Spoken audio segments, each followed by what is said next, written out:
Rule number 2 पे अपन को पढ़ना है थोड़ा सा hertz rule of maximum multiplicity बोलते हैं उसे। अब मैक्सिमम मल्टीप्लिसिटी का मीनिंग बताऊंगा मैं,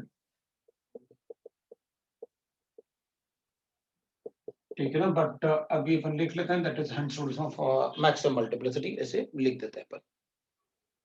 तो hertz rule of maximum multiplicity में क्या होता है कि जैसे अपन ने ऑर्बिटल्स लिखे हुए हैं, ऑर्बिटल्स पढ़े हुए अपन ने कि भाई S orbital, P orbital, D orbital, like that. So hertz rule के हिसाब से होता है द पेयरिंग ऑफ इलेक्ट्रॉन्स। मैं आपको बताऊंगा इसका मीनिंग क्या है। The pairing of electron in an orbitals of the subshell will only take place, ठीक है ना, उसमें तभी होगा, will only take place when each orbital has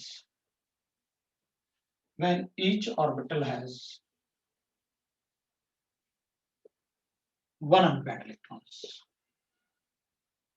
electrons है। तो अपन क्या करेंगे, अनपेयर्ड इलेक्ट्रॉन्स मैं आपको बताऊंगा क्या मतलब सारे मीनिंग, क्योंकि अभी अपन को नया वर्ड भी लग रहा होगा, पता नहीं क्या क्या वर्ड आप यूज कर रहे हो सर। अच्छा देखो होता क्या है ना, जैसे अगर अपन इलेक्ट्रॉन्स को ना रिप्रेजेंट करेंगे एरोस से, उसका रीजन होता है क्यों, मैं बताऊंगा ओके।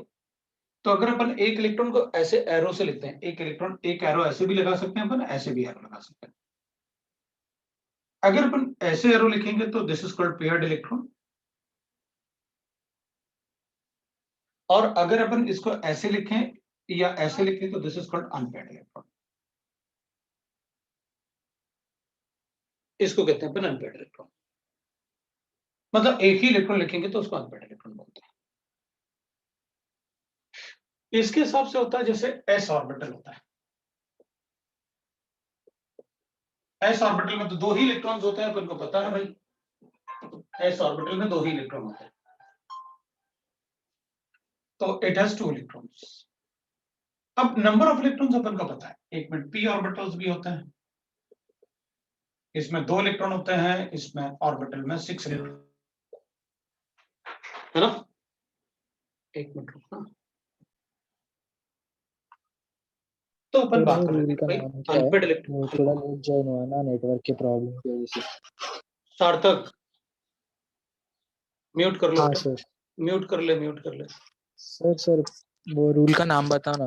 हाँ हाँ हाँ, थोड़ा लेट ज्वाइन हुआ नेटवर्क की वजह से। चलेगा चलेगा चलेगा, लेट ज्वाइन किया, मैं खुद भी आज काफी लेट ज्वाइन किया है ना, चलेगा। हर्ट्ज रूल ऑफ, ये ना hertz rule of maximum multiplicity upon rule number 2 पढ़ रहे थे इलेक्ट्रॉनिक कॉन्फ़िगरेशन के लिए, और उसमें अपन ने लिखा था कि भाई अगर मैं वही समझा रहा था, तो ये भी समझ जाओगे। एस ऑर्बिटल में 2 इलेक्ट्रॉन होते हैं, पी ऑर्बिटल में 6 इलेक्ट्रॉन होते हैं, बाकी अपन को पता है डी ऑर्बिटल में 10, like that we used to say. तो हर्ट्ज रूल बोलता है कि भाई देख, एस ऑर्बिटल को अपन एक बॉक्स जैसे रिप्रेजेंट करेंगे, जैसे मैंने आपसे कहा था ना कि अगर अपन एक ऑर्बिटल को, एस ऑर्बिटल अपन को पता है ऐसे होता है, एस ऑर्बिटल सर्कुलर फॉर्म में ऐसे होता है, तो वो अपन देखेंगे एस ऑर्बिटल में अपन को क्या करना है, मैं बताऊंगा आपको। एस में 2 इलेक्ट्रॉन होते हैं, ये अपन को पता है। तो एस ऑर्बिटल को अपन कैसे रिप्रेजेंट कर सकते हैं, तो अपन रिप्रेजेंट कर सकते हैं ऐसे बॉक्स बना के दिखा सकते हैं इलेक्ट्रॉन लिखने के। तो अपन को ये तो पता है कि अपने नंबर ऑफ ऑर्बिटल्स जो है कैलकुलेट किया था 2l+1 होता है। अगर किसी भी सबशेल के नंबर ऑफ ऑर्बिटल बताने हैं तो 2l+1 लिखते हैं अपन, द नंबर ऑफ ऑर्बिटल, और number of electron in the orbital, तो अपन को पता है नंबर ऑफ इलेक्ट्रॉन की बात करोगे तो it will be twice of 2l+1 होता है, ये अपन ने पढ़ रखा है। अब अपन कहेंगे देखो भाई, अगर हम एस ऑर्बिटल की बात करते हैं तो उसमें तो 2 ही इलेक्ट्रॉन होते हैं, तो हम ऑर्बिटल्स को अभी के लिए बॉक्सेस से बता देते हैं कि भाई एक ऑर्बिटल ये है और पी के 3 ऑर्बिटल्स होंगे, वो अपन को पता है, तो पी में 3 बॉक्स बना देंगे ऐसे पी ऑर्बिटल्स। अपन क्या करेंगे, वो कहते हैं कि भाई देखो, अगर मान लो किसी इलेक्ट्रॉनिक कॉन्फ़िगरेशन को लास्ट टाइम ये पेयर्ड इलेक्ट्रॉन होता है, अगर ऐसे लिखोगे इलेक्ट्रॉन को एरो से रिप्रेजेंट करेंगे, और अगर ऐसे लिखोगे तो इसको पेयर्ड इलेक्ट्रॉन बोलते हैं, और अगर सिंगल इलेक्ट्रॉन लिखोगे एरो में तो या ऊपर की तरफ एरो हो या नीचे की तरफ, तो उसको अपन अनपेयर्ड इलेक्ट्रॉन बोलते हैं, ठीक है। अब अपन क्या करेंगे, अपन लिखेंगे देखो भाई, आपने मुझे बताया जैसे इलेक्ट्रॉनिक कॉन्फ़िगरेशन लिखते हैं अपन, तो मैं इलेक्ट्रॉनिक कॉन्फ़िगरेशन लिखता हूँ हाइड्रोजन की, तो हाइड्रोजन के लिए एटॉमिक नंबर तो 1 होता है, तो इसका इलेक्ट्रॉनिक कॉन्फ़िगरेशन तो 1s1 होगा। तो इसमें अपन क्या करेंगे, अगर हमें बॉक्स के फॉर्म में इसका इलेक्ट्रॉनिक कॉन्फ़िगरेशन लिखना है तो मैं एक ही इलेक्ट्रॉन लिख दूंगा, या तो ऊपर की तरफ एरो होगा या फिर नीचे की तरफ एरो होगा। मतलब हमें इलेक्ट्रॉन को एरोस से रिप्रेजेंट करना है। अगर मान लो हीलियम होता तो अपन कहते हैं एटॉमिक नंबर 2 होता, 1s2 होता, तो अपन कहते हैं s का तो एक ही ऑर्बिटल है और एक ऑर्बिटल में 2 इलेक्ट्रॉन्स होते हैं।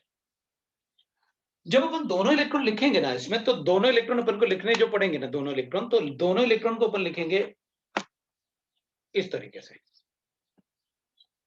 अपन कहेंगे एक इलेक्ट्रॉन ऐसे हो जाएगा। अब s का एक ही ऑर्बिटल होता है, एक ही बॉक्स बनाना है। अगर 2 इलेक्ट्रॉन होंगे तो एक का एरो ऊपर की तरफ बनाना होता है एक बॉक्स में, और एक का एरो नीचे की तरफ बनाना होता है।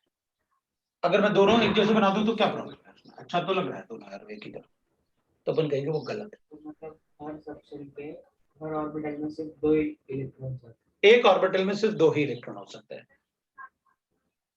और दोनों का अपन जो लिखेंगे ना मैग्नेटिक स्पिन, मतलब ये जो एरोस का मतलब होता है ना, ऊपर एरो लिखो या नीचे एरो लिखो, उसका ना मतलब होता है, उसका कोई रीजन होता है जो अपन पढ़ेंगे। मैंने आपसे कहा अपन वापस आएंगे इस चीज पे, राइट ना, क्योंकि मैं उसको शुरुआत करने के लिए थोड़ा सा अगर आइडिया होगा ना तो ज्यादा इजी होता है समझाना। तो अपन थोड़ा सा वेट करते हैं और फिर उसके बाद अपन चेक कर लेंगे कि अपन को कैसे पढ़ना चाहिए।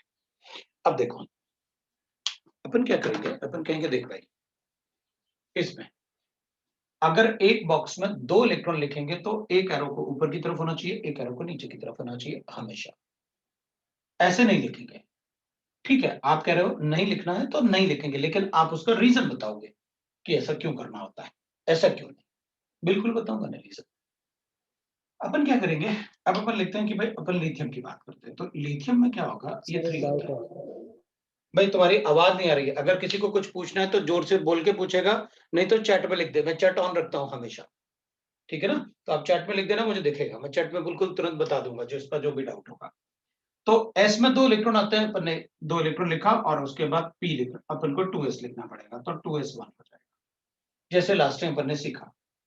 तो अपन लिखेंगे भाई ऐसे, there is 2 electron in this is 1s, और ये 2s हो गया जिसमें एक ही इलेक्ट्रॉन हो गया, ये 2s है, ये 1s है, उसमें 2 इलेक्ट्रॉन। तो अगर मैं बेरिलियम लिखूंगा तो आप बेरिलियम ऐसे लिखो, beryllium will be 4 that is equal to 1s2 2s2, ये बेरिलियम है। सो इसमें भी 2 इलेक्ट्रॉन है और इसमें भी 2 इलेक्ट्रॉन है, ऊपर लिखने की जरूरत नहीं, आप डायरेक्टली ऐसे लिख के बता सकते हैं, ये 1s है, ये 2s है, हमें पता है। अब अपन कहेंगे मान लेते हैं कि अपन यहाँ पर बोरॉन के बाद, इधर ना बेरिलियम के बाद बोरॉन लिखते हैं, boron is 5 1s2 2s2, S में 2 से ज्यादा इलेक्ट्रॉन नहीं हो सकते, ये अपन सबको पता है, ठीक है, राइट। तो इसके एक बॉक्स, क्योंकि एक ऑर्बिटल एक बॉक्स होगा, ये मैंने आपको बताया। और लास्ट टाइम अपन ने लिखा कि नंबर ऑफ ऑर्बिटल किसी के लिए कैसे कैलकुलेट करते हैं, तो इससे नंबर ऑफ ऑर्बिटल कैलकुलेट करता है। और एस के लिए एल का वैल्यू जो एस होते हैं ये सबशेल्स होते हैं, ये मैंने आपको बताया। अगर लास्ट टाइम एब्सेंट थे तो फिर गड़बड़ हो जाएगी। सो ये S P D F 4 orbitals होते हैं और इनमें नंबर ऑफ इलेक्ट्रॉन्स, इनमें वैल्यू ऑफ एल अपन को पता है। सो वैल्यू ऑफ एल जो होता है इसके लिए 0 1 2 3 ये मैंने आपको बता रखा है। तो उस टाइम मैंने आपको बताया था ये 0 1 2 3 है, तो आप देखो इसमें 12 प्लस 1 में अगर s के नंबर ऑफ ऑर्बिटल कैलकुलेट करना है, ये नंबर ऑफ ऑर्बिटल्स होंगे अपने पास, तो अगर मुझे s के नंबर ऑफ ऑर्बिटल कैलकुलेट करना है, ये l है, तो s के नंबर ऑफ ऑर्बिटल के लिए इसको 0 लिखूंगा तो s का एक ही ऑर्बिटल बनेगा। p के लिए l का वैल्यू मुझे 1 रखना पड़ेगा, तो 2 प्लस 1 3 हो जाएंगे ऑर्बिटल, d के लिए l के लिए लाइक दैट। तो ये नंबर ऑफ ऑर्बिटल्स थे, और नंबर ऑफ इलेक्ट्रॉन्स जो होते हैं वो अपन ने कैलकुलेट किया था कि भाई ये नंबर ऑफ इलेक्ट्रॉन कैसे काउंट करते हैं। जिस नंबर ऑफ इलेक्ट्रॉन काउंट करेंगे 2 इंटू 12 प्लस 1, इसका मतलब है जितने ऑर्बिटल्स होंगे उसका डबल नंबर उसके, मैंने आपको बताया। तो इधर अपन कहेंगे एस में 2 इलेक्ट्रॉन आ गए और टोटल इलेक्ट्रॉन 5 है, तो ये तो 4 हो गया, तो अपन इसको 1 लिख लेते हैं, तो अपन ऐसे लिख लेंगे। इसमें 2 इलेक्ट्रॉन है, इसमें भी 2 इलेक्ट्रॉन है, लेकिन p में एक ही इलेक्ट्रॉन है, तो p में एक इलेक्ट्रॉन, क्योंकि तीनों की एनर्जी एक जैसी होती है ना, आप किसी में भी लिख सकते हो, एक इलेक्ट्रॉन इसमें लिख दिया। अब अगर मैं कार्बन के लिए लिखता हूं तो कार्बन विल बी 6, मैं लिखूंगा 1s2 2s2 p2, ऐसे हो जाएगा, तो ये 1s हो जाएगा जिसमें 2 इलेक्ट्रॉन्स होंगे, ये 1s है, ये 2s है, और ये 2p है, ये 2p। तो अपन कहेंगे अब इसमें आप ऐसे लिख दो ना, ऐसे अलग अलग क्यों लिख रहे हो भाई, आप ऐसे लिखो ना, क्या प्रॉब्लम है? ये लो, 2 हाथों का इलेक्ट्रॉन, आप ऐसे क्यों लिख रहे हो? तो अपन कहेंगे ये इसलिए लिख रहे हैं क्योंकि हंस रूल कहता है कि आप अगर दोनों इलेक्ट्रॉन का पेयरिंग, मतलब एक ही ऑर्बिटल में दोनों इलेक्ट्रॉन को तब तक नहीं लिख सकते किसी भी सबशेल के लिए, p is a सबशेल, आप तब तक नहीं कर सकते पेयरिंग जब तक सभी ऑर्बिटल में एक एक इलेक्ट्रॉन ना हो। मतलब इन सभी इलेक्ट्रॉन में जब एक एक इलेक्ट्रॉन आ जाएगा, उसके बाद ही आप किसी ऑर्बिटल में दूसरा इलेक्ट्रॉन डाल सकते हो। वही तो इसका डेफिनेशन है। The pairing of electron in an orbitals of the subshell will only take place when each orbital has one unpaired electron. तो अपन कहेंगे ठीक है भाई, अगर बॉक्स वाले फॉर्म में आप पूछोगे तो मैं लिख लूंगा, कोई प्रॉब्लम नहीं। नाइट्रोजन होगा तो 7 होता है, 1s2 होता है, 2s2 होता है, p3 होगा। इसका मतलब है ये दोनों तो आप ऐसे ही बना दोगे जैसे मतलब पहले बनाए हैं आपने, इन दोनों को तो फिल कर दोगे।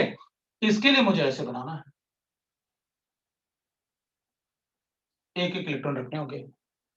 अब इसके बाद इलेक्ट्रॉन होगा तो अपन कहेंगे फिर पेयरिंग होगा, तो अपन कहेंगे अब फ्लोरीन लिख लो, मान लो इट इज 9, तो अपन कहेंगे 1s2, ये ऑक्सीजन ही लिख लेते हैं, वो 8 होगा। अपन को दिखेगा भाई पेयरिंग किया आपने, तो ये 8 होता है ऑक्सीजन, ठीक है ना। तो अपन कहेंगे 1s2, 2s2, p4 हो गया।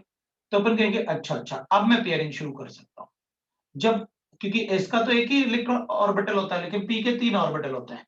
तो आप एक ही ऑर्बिटल में दोनों इलेक्ट्रॉन तब तक नहीं डाल सकते जब तक कि p के सभी ऑर्बिटल में एक एक इलेक्ट्रॉन ना हो जाए। अब आप पेयरिंग कर लो। तो अपन कहेंगे एक बात बताओ सर, मतलब इसमें जो आप बता रहे हो, क्या मैं इस इलेक्ट्रॉन को, क्योंकि ऊपर नीचे तरफ दोनों तरफ एरो लगा सकते हैं अपन, तो क्या मैं p को ऐसे नहीं लिख सकता? लिख सकते हो भाई, पहले आप नीचे की तरफ एरो कर लेना सभी को, फिर ऊपर की तरफ करना शुरू कर देना, एक ही बात है। लेकिन होना चाहिए एक एक इलेक्ट्रॉन, मतलब मैं इसको ऐसे भी लिख सकता हूँ, नीचे की तरफ दोनों एरो करो, कोई प्रॉब्लम नहीं। ऐसे लिखो 2 इलेक्ट्रॉन, मुझे कोई प्रॉब्लम नहीं।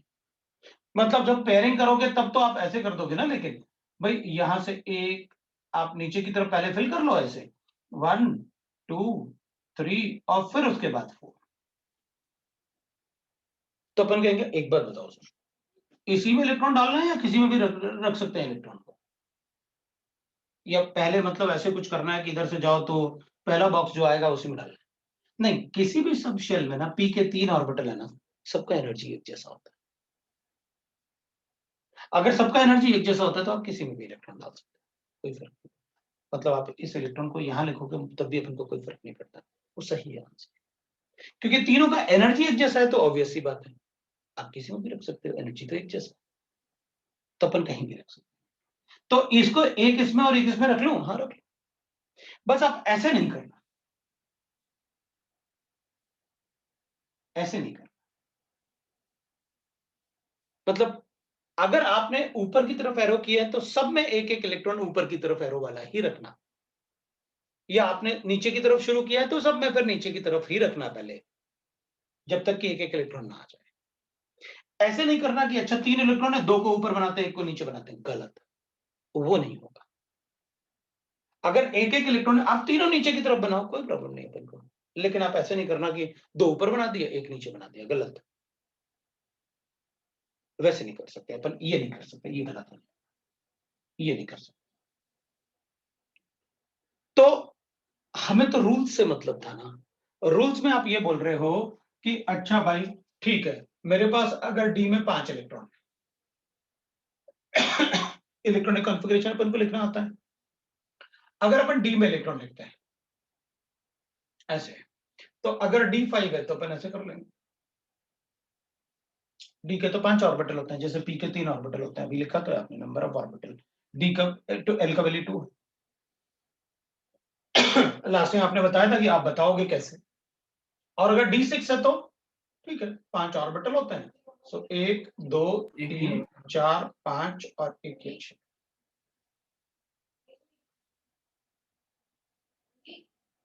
D7 है तो कोई बात नहीं, 2 3 4 5 ऐसे हो गए, 2 3 4 5 और ये 6 और ये 7। तो अपन ऐसे बता सकते हैं, कोई प्रॉब्लम नहीं अपन को। तो आप ऐसे नंबर ऑफ ऑर्बिटल्स लिख के बता सकते हैं। ये आपका हर्ट्ज रूल था ऑफ मैक्सिमम मल्टीप्लिसिटी। इसमें मैक्सिमम मल्टीप्लिसिटी अपन इसी को तो बोलते हैं। भाई पेयरिंग आप तभी करना जब मैक्सिमम इलेक्ट्रॉन्स का एक ही तरफ एरो हो। जब मैक्सिमम इलेक्ट्रॉन का एक ही तरफ एरो होगा तभी आप फिर पेयरिंग शुरू करना, राइट। इसी को अपन कहते हैं hertz rule of maximum multiplicity, ठीक है। तो दैट इज मतलब किसी में भी अपन इलेक्ट्रॉन लिखेंगे तो अभी अपन ने ऑर्बिटल्स को उसके हिसाब से अपन ने बताया कि भाई कैसे अपन को ऑर्बिटल्स बताने हैं, ठीक है। बॉक्स के फॉर्म में जो इलेक्ट्रॉनिक कॉन्फ़िगरेशन अपन ने पहले लिखे हुए थे वही इलेक्ट्रॉनिक कॉन्फ़िगरेशन अब अपन ने बॉक्स के फॉर्म में, कि भाई पी के 3 बॉक्स होते हैं तो पहले अपन 6 इलेक्ट्रॉन लिखते थे पी में टोटल। अभी 3 बॉक्स में 6 इलेक्ट्रॉन आएंगे, लेकिन उन 6 इलेक्ट्रॉन को लिखने का एक तरीका होगा, वो अपन को पता चलेगा, ठीक है। चलो अब अपन दूसरा चेक करते हैं, दैट इज ये अपन ने चेक कर लिया। अब इसमें रूल तो 3 होते हैं, लेकिन मैं आपको मैंने कहा था कि मैं वापस आऊंगा इस पे। मैंने बोला था ना कि मैं फिर से पढ़ाऊंगा इसको, तो अपन उतना डिटेल में डिस्कस नहीं करेंगे, लेकिन सारे रीजन जरूर बताऊंगा कि व्हाट वाज द रीजन। ये सारी पॉइंट्स अपन डिस्कस करेंगे। अब अपन क्या ना, ये मिनिमम पार्ट है जो मुझे चाहिए था नेक्स्ट मॉडल ऑफ एटम के लिए, लेकिन अब मुझे उससे भी पहले एक और पार्ट चाहिए। अपन पढ़ेंगे क्वांटम नंबर्स। तो देखते हैं what are quantum numbers and what is the use of those. तो अपन लिखते हैं क्वांटम नंबर्स। क्वांटम नंबर्स,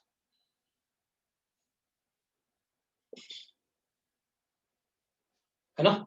सो अपन क्वांटम नंबर्स की बात करते हैं। अगर अपन क्वांटम नंबर्स की बात करेंगे तो will write that actually quantum numbers are the numbers which are used to locate any electron in the atom। भाई एक एटम में बहुत सारे इलेक्ट्रॉन्स होते हैं। अगर अपन एक पर्टिकुलर इलेक्ट्रॉन को अगर लोकेट करना चाहते हैं, बताओ उस इलेक्ट्रॉन की लोकेशन क्या है, तो उसके लिए अपन क्या करते हैं, क्वांटम नंबर्स यूज करते हैं।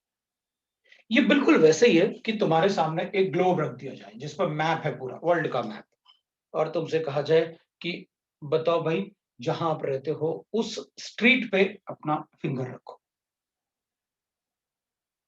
तो अपन क्या करें।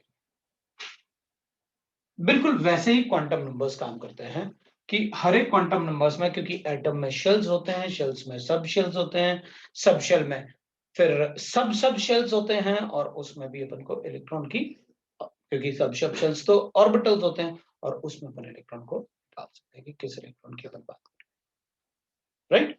तो चलो अपन देखते हैं मतलब कैसे अपन इलेक्ट्रॉन के बारे में डिस्कस कर सकते हैं, ठीक है। तो these numbers are used, अपन कहेंगे जो क्वांटम नंबर्स होते हैं those numbers are used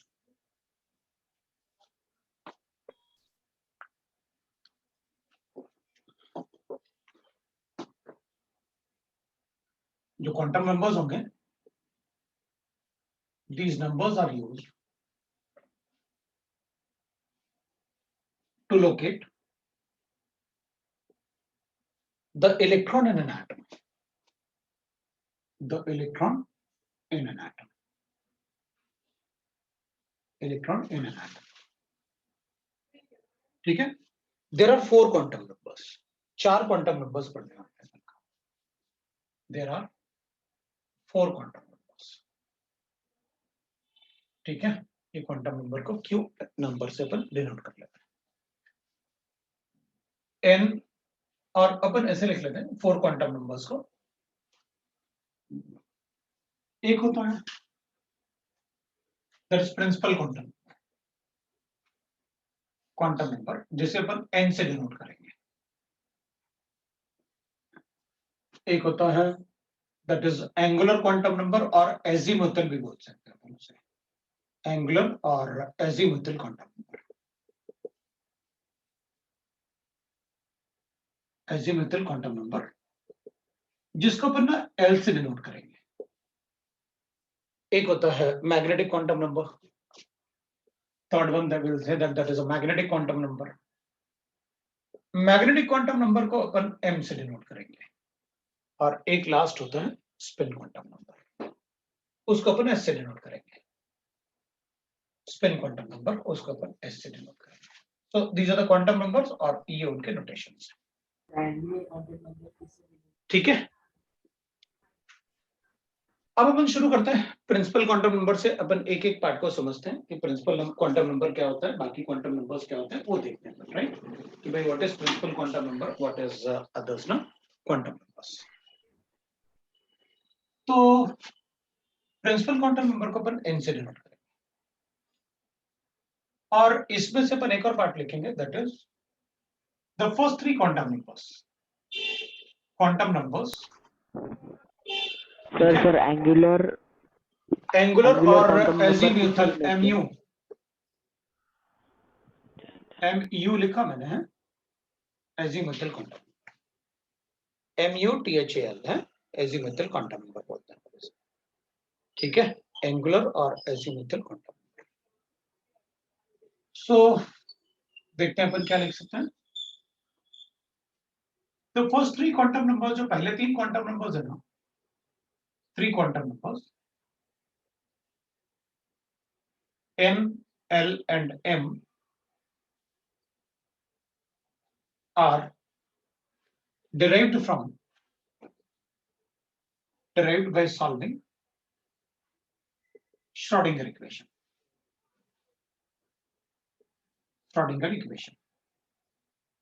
ठीक है, वो देखेंगे, मतलब अपन को मतलब था कि भाई क्वांटम नंबर्स क्या है अपन को, तो वो देखना है।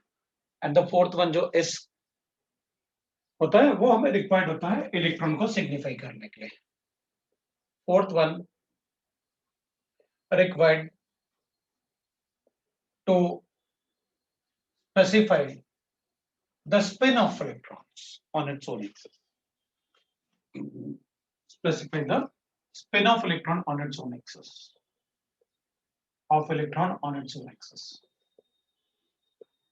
own axis। तो ठीक है, लेट अस चेक, एक एक क्वांटम नंबर को चेक करते हैं और देखते हैं कि कौन सा क्वांटम नंबर क्या सिग्निफाई करता है। तो अगर अपन चेक करेंगे ना, very first that is principal quantum number. Principal quantum number, तो प्रिंसिपल क्वांटम नंबर को अपन ने n से डिनोट किया और n होता है number for the shell. So its value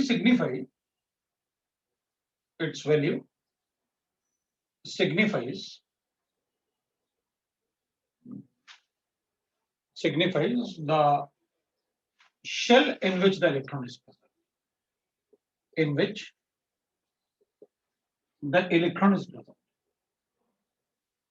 अब अपन सबको पता है कि अगर मुझे वैल्यू ऑफ n पता है तब तो अपन बहुत सारे कैलकुलेशंस कर सकते हैं। भाई energy of the shell calculate कर सकता हूँ, रेडियस कैलकुलेट कर सकता हूँ, velocity of electron in that shell calculate कर सकता हूँ, काइनेटिक एनर्जी, पोटेंशियल एनर्जी, सब कुछ कैलकुलेट कर सकता हूँ। Angular momentum, everything can be calculated. Thus, by knowing principal quantum number, by knowing the value of n, we can calculate, है ना, value of n, we can calculate, हम क्या क्या कैलकुलेट कर सकते हैं, that is energy of the shell, वो अपन को पता है, मैं E is equal to ऐसे लिख देता हूँ, -13.6 into z²/n², electron volt. MVR is equal to NH/2π, n का वैल्यू अगर पता है तो मैं एंगुलर मोमेंटम बता सकता हूँ, वेलोसिटी बता सकता हूँ, रेडियस बता सकता हूँ, मतलब अपन ये सारी चीजें बता सकते हैं, पोटेंशियल एनर्जी, काइनेटिक एनर्जी, जो मर्जी चाहे पूछो, फ्रीक्वेंसी ऑफ इलेक्ट्रॉन, सब अपन ने पढ़ा हुआ है। n का वैल्यू अगर पता होगा तो हम बता देंगे। Next is angular quantum. अगर हम एंगुलर या एजीमुथल क्वांटम नंबर की बात करें, एजीमुथल क्वांटम नंबर, तो अपन कहेंगे इसको अपन ने L से डिनोट किया है, अगर हमें इसका वैल्यू पता होगा, देखो हमें एक तो पता करना है पहले क्या कि न्यूक्लियस के अराउंड कौन सा शेल है, एन से पता चल। अब अगर मान लो मुझे शेल का नंबर पता चल गया तो इनमें से कौन सा सब शेल है, डीएफ वगैरह ऐसे, तो इनमें से कौन सा सब शेल है एसपीडीएफ, वो चेक करना पड़ेगा। सो एंगुलर और एजिमुथल क्वांटम नंबर में अपन कहेंगे its value signifies the subshell in which the electron is present. So its value signifies the subshell in which the electron is present. Shell in which electron is present. अब subshells तो अपन को पता है SPDF होता है। So the subshells are SPDF like that, and the value of L वो अपन ने लिखा हुआ है 0 1 2 3 like that दिया हुआ है। GHI मतलब उतना इलेक्ट्रॉन नहीं होता ना जी के बराबर, that's why we want right. But अगर कोई पूछे हाइपोथेटिकल बना के क्वेश्चन बता देंगे, जी में बताओ कितने ऑर्बिटल्स होंगे, लो भाई नंबर ऑफ ऑर्बिटल आपने ऐसे बताया था, कितने इलेक्ट्रॉन आएंगे जी में 2 से और मल्टीप्लाई कर देते हैं बस, तो तुमको पता है। तो हाइपोथेटिकली कोई क्वेश्चन बना सकता है, लेकिन अपन को उसकी जरूरत। अब अपन कहेंगे, अब बात करते हैं इस वैल्यू ऑफ एल, क्योंकि वो बात अपन ने अब तक नहीं की, अब अपन कर सकते हैं। अब अपन कहेंगे the value of L depends on the shape of subshells, orbitals of the subshells. तो अपन देखते हैं the value of L, the value of L depends on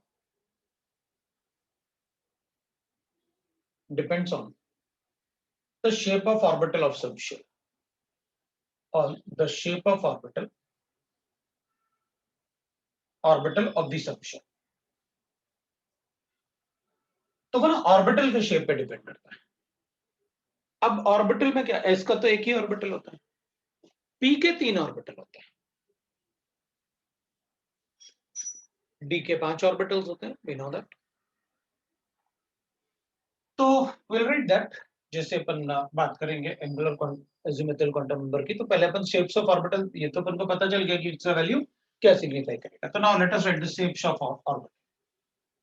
तो shapes of orbitals subshell, right ना, ऑर्बिटल्स ऑफ सबशेल। तो we know that there are different orbitals, एक s orbital, एक p orbital, एक d orbital like that. तो पहले अपन S orbital की बात कर लेते हैं। So let us right S orbital.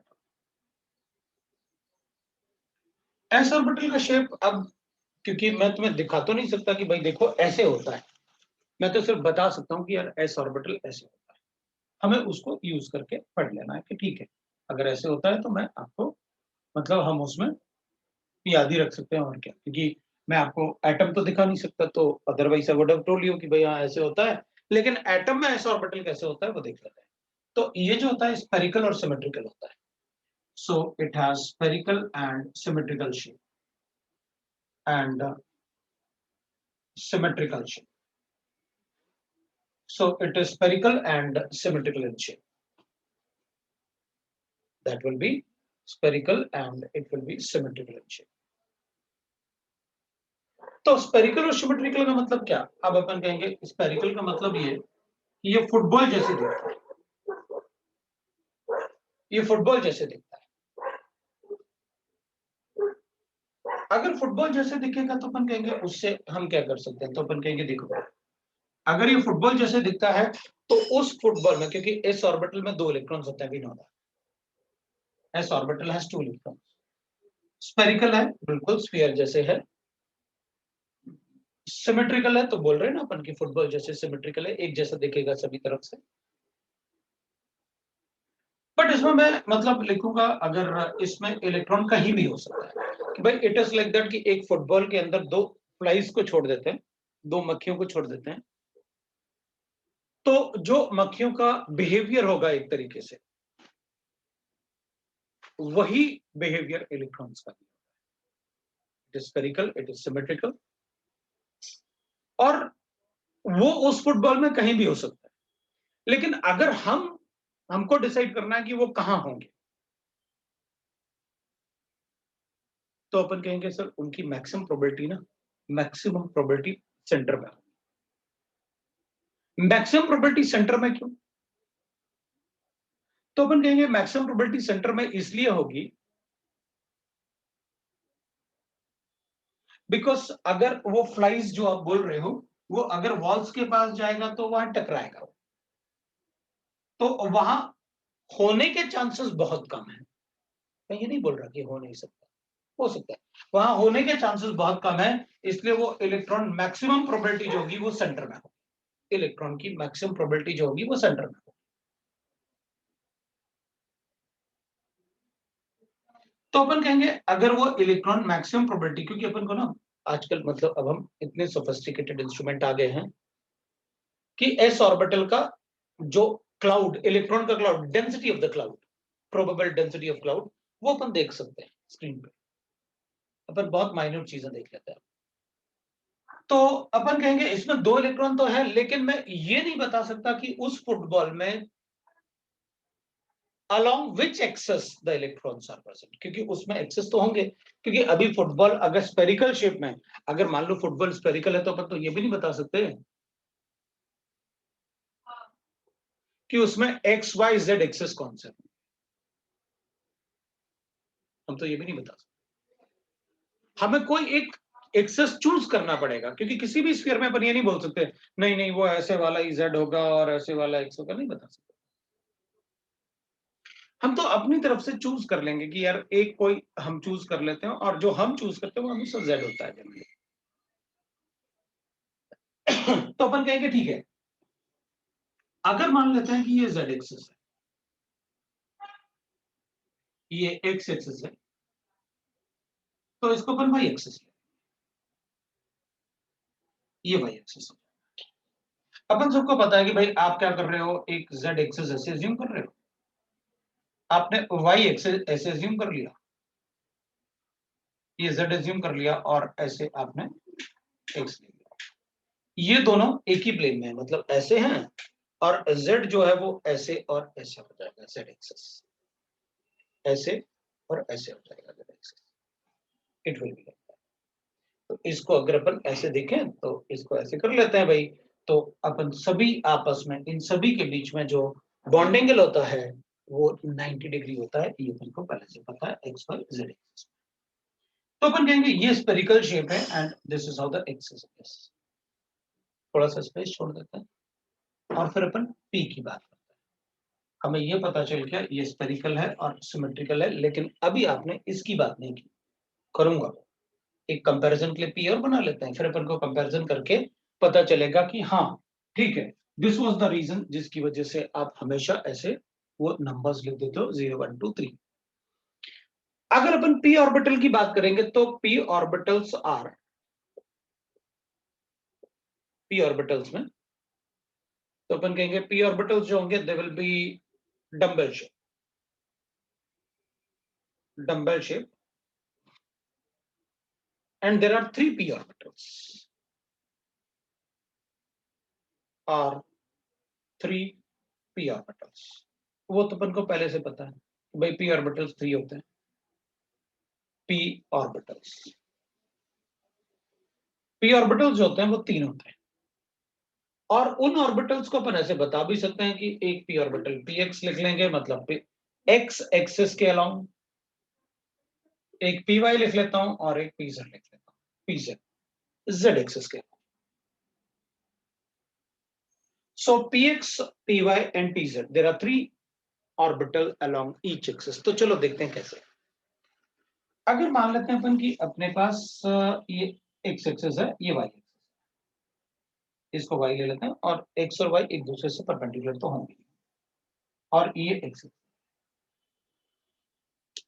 तो अपन कहेंगे P orbital that will be a dumbbell shape, तो ऐसे दिखता है डंबल, दोनों का साइज एग्जैक्टली सेम होगा, उस पर ऐसे अपन डंबल लिख लेंगे, थोड़ा मैंने ऐसे कर लिया, ये डंबल शेप, दोनों का साइज एग्जैक्टली सेम होगा, कोई डिफरेंस नहीं है, ये तो एक्सेस है, आप बनाना चाहें तो बना सकते हैं, नहीं बनाना है तो मत बनाइए. We can write like this along the x axis. अब एक तरीके से अपन ऐसे ही बोल सकते हैं जैसे जिम में डंबल्स होते हैं, तो इधर बड़े दिखते हैं और बीच में वो छोटा ऐसा दिखता है, तो वो डंबल शेप, वो डंबल वही तो हुआ. अगर एक y एक्सिस होगा p, तो ये x एक्सिस पे है इसलिए मैं इसको px लिखूंगा. अगर y एक्सिस पे होगा तो मैं इसको py लिखूंगा. इधर x लिख लेता हूं, इधर y लिख लेता हूं, तो मैं इसको py लिख लूंगा. दोनों ऑर्बिटल एक जैसे दिखेंगे. थोड़ा इधर बड़ा दिख रहा है, उधर छोटा दिख रहा है, आप लिख सकते हो, कोई प्रॉब्लम नहीं. उधर भी थोड़ा बढ़ा देता हूं क्योंकि ये एक जैसे ही होंगे. राइट, ये थोड़ा अपन ऐसे कर लेते हैं, कोई प्रॉब्लम नहीं है अपन को, ये एक जैसे ही होंगे. सो ये अलोंग दी वाई एक्सिस हो गया. ऐसे ही अपन अलोंग द जेड एक्सिस लिख सकते हैं. तो अगर अपन जेड एक्सिस लिखेंगे तो हमें अलोंग द जेड, अब इसको x लिख लो, तो इसको जैसे x लिखा तो अपन ने px बोल दिया. अब उसको z लिख दो, मैं pz बोल दूंगा. सो विल राइट दैट, अगर मैं इसको z बोल देता हूं कि भाई ये p ऐसे z एक्सिस है, हाँ, तो x y और z एक दूसरे से परपेंडिकुलर होंगे, तो अपन कहेंगे ये z एक्सिस ऐसे हो जाएगा, ये z एक्सिस. अब अपन कहेंगे ठीक है सर, ये z एक्सिस हो गया. अब इसमें जो px y z है ना, अपन इसको ऐसे बता सकते हैं. मान लेते हैं कि अपन कहेंगे भाई ये z एक्सिस है, तो ये y एक्सिस हो जाएगा, और ये वाला ऐसे x एक्सिस हो जाएगा. तो सभी एक दूसरे से 90 डिग्री पे होते हैं. राइट. तो अगर तीनों को कंबाइन किया जाए, मान लो तीनों को ऐसे अपन कंबाइन करके देखें कि सर आप एक बार दिखाओ कैसे दिखते होंगे वो तीनों को. अगर कंबाइन करेंगे तो तीनों को कंबाइन करेंगे तो वो ऐसे दिख रहे होंगे. एक अपने पास गिवन होगा ऐसे x y z होंगे, तो अपन ऐसे बना सकते हैं कि कैसे तीनों दिख रहे होंगे अपन को. तो विल राइट जैसे अगर तीनों को कंबाइन करें, ये y हो गया, ये x हो गया, तो एक z हो जाएगा जो ऐसे परपेंडिकुलर. अब उसको अपन ऐसे बना देते हैं, क्योंकि वैसे आप ऐसे तो बना नहीं सकते अपन बाहर अंदर की तरफ, तो अपन ऐसे बता देंगे अलग अलग एक्सेस पे. इनका ना 3D फोटो भी भेज दूंगा मैं आपको. थोड़ा सा मैंने ए फेज वालों के लिए भी भेजा, बी AP2 वालों के लिए भी भेजा, AP1 वालों के लिए भी भेजा, AP2 वालों के लिए भी भेजा, आपको भी भेज दूंगा. तो ये डंबल शेप्स होते हैं. अब इन डंबल शेप में थोड़ा सा अपन ऐसे देखते हैं. ये जो डंबल शेप होते हैं, पहले एक बार मैं बता देता हूँ कि आपको कैसे असीव करना है डंबल शेप को. पता क्या करेंगे आप क्या करोगे, जैसे मान लो अपन एक बैलून को अपन ऐसे हवा भरते हैं बैलून में, तो अपन को ना बैलून ऐसे दिखता है, ऐसे बैलून दिखता है. आप बिल्कुल ऐसे एज्यूम कर सकते हैं कि दो बैलून्स हैं अपने पास, कैसे दिख डंबल शेप, बिल्कुल ऐसे ही दिखेगा बैलून जैसे. अब वो बैलून क्या है, ऐसे होता है, 3D स्ट्रक्चर होंगे बड़े बैलून्स. तो अब आप क्या समझ लो कि किसी एक बैलून में अगर हम दोनों फ्लाइज को छोड़ दें, दो मक्खियां छोड़ दें, तो उनकी क्या हालत होगी वही हालत दो इलेक्ट्रॉन्स की होती है. तो maximum probability of finding the electron का कहां होगा, तो अपन कहेंगे जहां मैक्सिमम स्पेस दिख रहा होगा, वहां पर मैक्सिमम प्रोबेबिलिटी होगी इलेक्ट्रॉन के होने की. तो अपन कहेंगे ये जो आपने ऑर्बिटल्स दिखाए हैं, ये ऐसे 2 डायमेंशनल नहीं होते हैं, ये पूरा एक स्फेरिकल बैलून जैसे होता है ये. और उस रीजन में जो बैलून आप बताते हो उसमें कहीं इलेक्ट्रॉन होता है, तो अपन ऐसे इलेक्ट्रॉन्स बता सकते हैं कि. और ये जो रीजन होते हैं ना, जो बैलून बता रहा हूं जो मैं, इन रीजन्स को अपन इसको बोलते हैं लोब्स. इसको अपन कहते हैं लोब्स. तो अब ये लोब बोलेंगे इसको, तो इसमें दो लोब्स हो गए. P has 2 lobes. एक बैलून एक लोब होगा, तो दो बैलून दो लोब्स होंगे. एक बैलून एक लोब होगा, दो बैलून दो लोब. एक बैलून एक लोब होगा तो दो बैलून्स दो लोब। ये जो लोब्स वाला रीजन होता है ना, यहां पर ही इलेक्ट्रॉन के होने की सबसे ज्यादा टेंडेंसी होती है, the maximum probability of finding the electron. इन्हीं को अपन ऑर्बिटल्स कहते हैं। Orbitals where the probability of finding the electron is maximum. So orbitals, उसको मैं लोब्स भी बोल सकता हूं, where the probability of finding the electron is maximum, where the probability of finding the electron is maximum, है ना? Probability of finding the electron is maximum. Electron is sir screen blur आ रहा है। screen blur Yes, आ रहा sir. है। हाँ sir. Sir. रुको, अच्छा हुआ आपने बता दिया। एक मिनट रुकना है, मैं चेक कर लेता हूँ।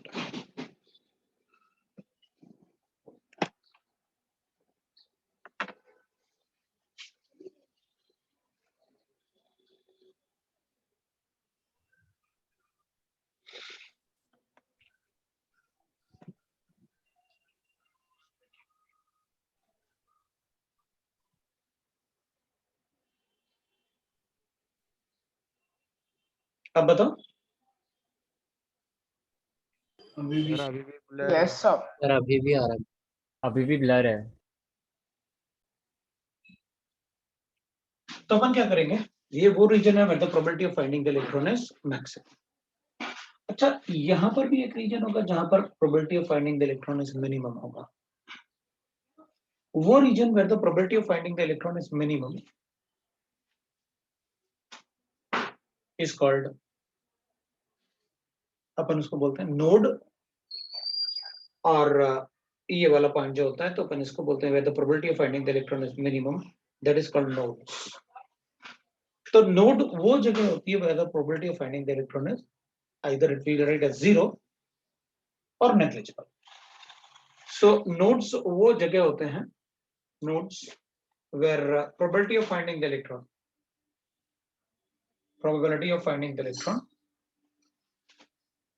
of finding electron is 0 or we can write negligible, है ना? या तो वो 0 होगा या फिर negligible होगा। तो where the probability of finding the electron is 0, या फिर मैंने वहां पर लिखा हुआ है negligible लिखा हुआ है, ठीक है? it will be 0 or it will be negligible। तो मैं थोड़ा सा ऐसे कर लेता हूँ, so it will be 0 or it will be negligible, ठीक है ना? तो अपन ऐसे बता सकते हैं। अब अपन क्या करेंगे इसमें, और मैं देख लेता हूँ एक बात। अच्छा, p ऑर्बिटल जो होते हैं वो ना, ये जो p ऑर्बिटल्स होते हैं उनको अपन जनरली अपन ऐसे बोल सकते हैं कि p ऑर्बिटल में क्या होता है, इनमें एक पॉजिटिव और नेगेटिव साइन भी देना होता है। मतलब यहाँ पर एक जगह पॉजिटिव लिखना है, एक जगह नेगेटिव लिखना है, वो बताने के लिए कि भाई वहां पर पॉजिटिव वेव फंक्शन। लेकिन उसको इलेक्ट्रॉन अपन कभी नहीं बोलेंगे, अपन ये कभी नहीं बोलेंगे कि वो इलेक्ट्रॉन है वहां पर। तो अपन कहेंगे ये पॉजिटिव लिख लेते हैं एक तरफ, और एक तरफ अपन नेगेटिव लिख लेंगे, और एक तरफ पॉजिटिव लिखेंगे एक तरफ नेगेटिव लिखेंगे। किसी भी तरफ आप पॉजिटिव लिख सकते हो, किसी भी तरफ आप नेगेटिव लिख सकते हो। तो एक तरफ पॉजिटिव लिखोगे एक तरफ नेगेटिव लिखो, है ना? तो एक तरफ अपन पॉजिटिव लिख लेते हैं, एक तरफ नेगेटिव लिख लेते हैं, ठीक है? तो अपन एक तरफ पॉजिटिव करेंगे एक तरफ नेगेटिव कर देंगे। सर वो क्या लिखा है ऑर्बिटल्स लोअर के बाजू में? ऑर्बिटल्स लास्ट वर्ड मैक्सिमम लिखा हुआ है इस वाले में कि द इलेक्ट्रॉन इज मैक्सिमम, है ना? मैं उसको टर्न कर रहा था लेकिन मैंने कहा यार उसको टच नहीं करता है ना, वो ठीक चल रहा है तो चलने देते हैं इसको, है ना? तो प्रोबेबिलिटी ऑफ फाइंडिंग द हाँ सर। इसलिए उसको, तो यहाँ पर अपन को किसी एक जगह पॉजिटिव लिखना होता है, एक जगह नेगेटिव लिखना होता है। लेकिन किसी एक ही जगह पॉजिटिव लिखोगे एक जगह नेगेटिव, और ये ऐसे कुछ नहीं है कि ऊपर पॉजिटिव लिखना है तो नीचे, मतलब नीचे पॉजिटिव लिख सकते हैं या ऊपर नहीं, कहीं भी आप पॉजिटिव लिख सकते हो। जहां पॉजिटिव लिखोगे अपोजिट लोब की तरफ आपको नेगेटिव लिखना। अब आते हैं काम की बात पे, ठीक है? ये सारा पार्ट मतलब रटने वाला पार्ट है, यहाँ कोई कुछ कंसेप्ट नहीं है अपने पास। अपन क्या कहेंगे, अब इसमें तो मैं एक्सेस बता सकता हूँ कि भाई या तो px होगा या फिर py होगा या फिर pz होगा, ये तो मैं बता सकता हूँ। और इलेक्ट्रॉन जैसे अपन ने पी के 3 बॉक्स बनाए थे, अपन को पता है कि आप इन्हीं ऑर्बिटल को 3 बॉक्स से रिप्रेजेंट करते थे थोड़ी देर पहले जो अपन ने पढ़ा था। और एक ऑर्बिटल में मतलब एक तरफ मतलब दोनों इलेक्ट्रॉन होंगे, दोनों इलेक्ट्रॉन ऐसे जो अपन ऐसे बना रहे थे ना, एक ऑर्बिटल में एक 2 इलेक्ट्रॉन्स हो सकते हैं मैक्सिमम। तो 2 इसमें होंगे, 2 इसमें होंगे, 2 इसमें होंगे। अब अपन कहेंगे अच्छा सर नेगेटिव की तरफ इलेक्ट्रॉन नहीं हो सकता ना, पॉजिटिव की तरफ इलेक्ट्रॉन होगा। नहीं, मैंने ऐसा कुछ नहीं कहा, क्योंकि ना ही मैंने आपको ऐसे बताया है कि इलेक्ट्रॉन पॉजिटिव और नेगेटिव इलेक्ट्रॉन डेंसिटी को रिप्रेजेंट करेंगे, कि इलेक्ट्रॉन को रिप्रेजेंट करेंगे, ऐसा बिल्कुल नहीं कहा मैंने। जिस तरफ भी इलेक्ट्रॉन होंगे दोनों होंगे, इधर इधर हैं तो दोनों हैं, इधर हैं तो दोनों हैं, दूसरी तरफ खाली होगा। अब अपन क्या कहेंगे, ठीक है पॉजिटिव और नेगेटिव मैंने लिख लिया कि भाई पॉजिटिव नेगेटिव क्या करना है। अब अपन क्या करेंगे, मान लेते हैं कि इलेक्ट्रॉन वाई एक्सिस के अलाउंग है, मान लेते हैं कि भाई वाई एक्सिस के अलाउंग। अगर आप इलेक्ट्रॉन को वाई एक्सिस के अलाउंग मानोगे तो मैं कहूंगा इसमें ना एक मतलब वाई एक्सिस के अलाउंग फिर तो एक एंगल बनना चाहिए जहां इलेक्ट्रॉन की प्रोबेबिलिटी ज्यादा हो। तो अपन कहेंगे एक ना ऐसे एक्सिस बना देते हैं, अपन ऐसे इस वाई एक्सिस के अलाउंग में एक ऐसे एक्सिस बना लेते हैं और अपन बता देंगे इस एक्सिस के अलाउंग ही where the probability of finding the electron will be maximum। तो अपन बता देंगे कि भाई यहां पर ना एक एंगल, अब मैं क्या कर रहा हूं, मैंने इसमें पी ऑर्बिटल में जो अपन ने ऐसे लोब बनाया था ना, एक लोब बनाया था, तो मैं क्या कर रहा हूं, मेरे हिसाब से कि इधर जो इलेक्ट्रॉन की प्रोबेबिलिटी होगी ना वो नेग्लिजिबल होगी। वो क्यों, क्योंकि इलेक्ट्रॉन यहां जाके मतलब उससे ज्यादा टकराएगा। अपन ने बैलून ऐसे बनाए थे ना, अपन को पता है, आपने अभी थोड़ी देर पहले ऐसे डम्बल शेप ऐसे बनाया था, डम्बल शेप ऐसे बनाया था। तो प्रोबेबिलिटी ऑफ इलेक्ट्रॉन की, ज्यादा प्रोबेबिलिटी इलेक्ट्रॉन की कहां होगी होने की, तो अपन कहेंगे ज्यादा प्रोबेबिलिटी इलेक्ट्रॉन की होने की इस रीजन में होगी। अगर इसमें है तो इस रीजन में होगा, और इसमें है तो इस रीजन में होगा। तो प्रोबेबिलिटी ऑफ फाइंडिंग इलेक्ट्रॉन या तो इस रीजन में होगा या फिर इस रीजन में होगा, तो probability of finding the electron, right. तो अपन क्या कहेंगे, the probability of finding the electron के लिए वी विल से दैट कि भाई देखो इसमें ना the probability of finding the electron की यहां कहीं कहीं यहां कहीं इलेक्ट्रॉन की प्रोबेबिलिटी होने की सबसे ज्यादा होगी, ये अपन को अज्यूम करना चाहिए कि मतलब ऐसे इलेक्ट्रॉन हो सकता है। तो अपन क्या करेंगे, अपन लिखेंगे अच्छा ठीक है, तो फिर मैं यहाँ पर एक एंगल बना लेता हूँ, क्योंकि अलोंग द एक्स एक्सिस में एक थीटा एंगल तो बता ही सकता हूँ कि एक्स एक्सिस के अलोंग अगर मुझे इस तरफ वाला एंगल पता है, इस तरफ वाला एंगल पता है, तो टोटल एंगल अपन थीटा अज्यूम कर लेते हैं कि टोटल एंगल जो है वो थीटा है। तो अपन कहेंगे जो प्रोबेबिलिटी आप यहां पर लिखोगे, जितना एंगल आप यहां पर लोगे प्रोबेबिलिटी के लिए, क्योंकि इन सबके शेप और साइज बिल्कुल एक जैसे, इन सबके शेप और साइज बिल्कुल एक जैसे, तो फिर अपन कहेंगे जो आपने वहां पर बना रखा है वैसे ही आप एक्स एक्सिस पे भी बनाओगे, वैसे ही आप एक्स पे भी बनाओगे, वैसे ही आप वाई पे बनाओगे, वैसे ही आप जेड पे भी बनाओगे। मतलब मैं एक बार में किसी एक ही ऑर्बिटल में, मतलब किसी एक बार में किसी एक ही ऑर्बिटल में तो बताऊंगा कि इलेक्ट्रॉन कहीं होगा, इधर पीएक्स पीएक्स पीएक्स पीवाई और पीजेड, पीएक्स पीवाई और पीजेड, मैंने कहा किसी भी ऑर्बिटल में आप लिख सकते हो इलेक्ट्रॉन। क्यों, क्योंकि सभी की एनर्जी एक जैसी होती है, सभी के साइज एक जैसे होते हैं, सभी का शेप एक जैसा होता है, तो सभी का न्यूक्लियस से डिस्टेंस भी एक जैसा होगा।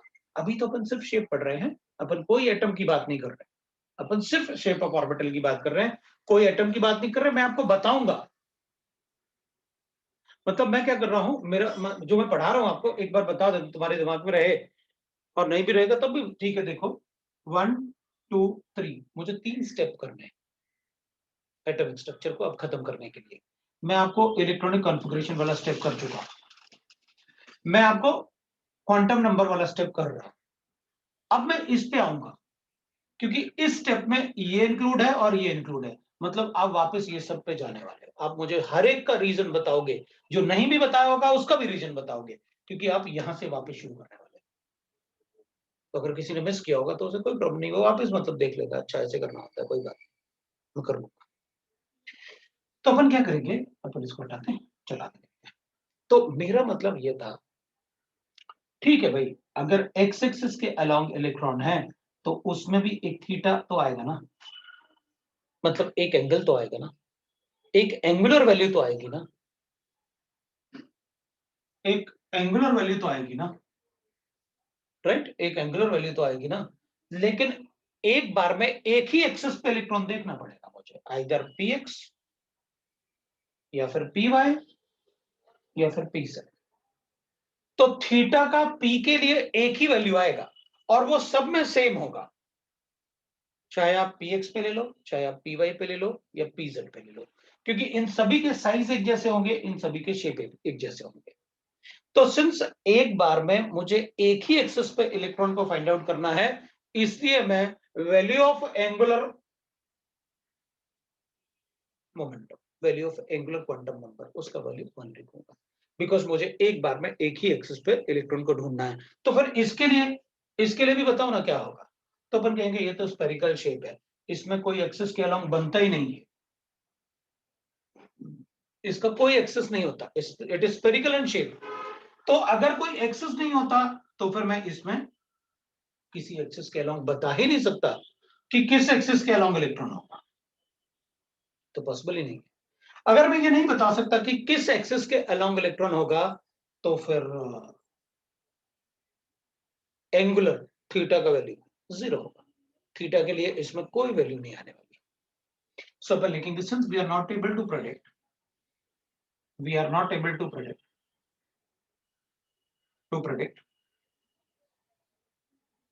along which axis the electron is present, no? Along which axis the electron is present. So the value of angular momentum, so the value of angular quantum number is 0. लेकिन इसमें मैं बता सकता हूं कि एक बार में एक ही एक्सिस के अलावा मुझे इलेक्ट्रॉन को ढूंढना है, इसमें कोई एक्सिस नहीं है, मैं नहीं बता सकता किस एक्सिस पे इलेक्ट्रॉन प्रेजेंट है, तो अपन उसमें नहीं बता सकते कि भाई किस एक्सिस पे इलेक्ट्रॉन प्रेजेंट होगा, तो अपन कहेंगे वहां पर एंगुलर मोमेंटम का वैल्यू 0 होगा। लेकिन यहां पर मैं बता सकता हूं, so we are able to predict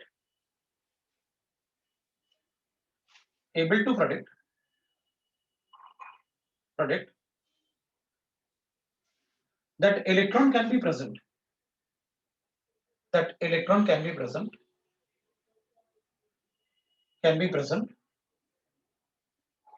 along one of the axis,